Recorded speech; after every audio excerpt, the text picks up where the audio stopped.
வடைச்சட்டியில் oil கொஞ்சமாக சேர்த்து நறுக்கி வச்சுருக்கிற வெங்காயத்தை சேர்த்து நல்லா வதக்குங்க.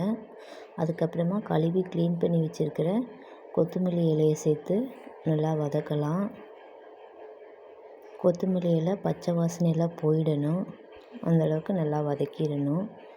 இதுக்கப்புறமா உங்கள் காரத்துக்கேற்ப வரமிளகா, புளி சேர்த்து வதக்கலாம். உங்களுக்கு புளி சேர்க்க விருப்பம் இல்லைன்னா தக்காளி கூட சேர்த்துக்கலாம்.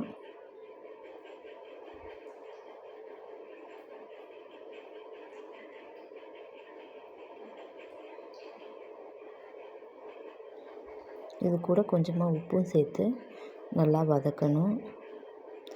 இதுக்கப்புறம் இதை நம்ம ஆற விட்டுடணும். ஆறினதுக்கப்புறமா மிக்ஸி ஜாரில் சீரகம், தேங்காய், தண்ணி எல்லாம் ஊற்றி ஒரு பேஸ்ட்டு மாதிரி அரைச்சி எடுத்துக்கலாம். இதுக்கு ஒரு தாளிப்பு கொடுத்துக்கலாம். கொத்தமல்லி சட்னி ரெடி.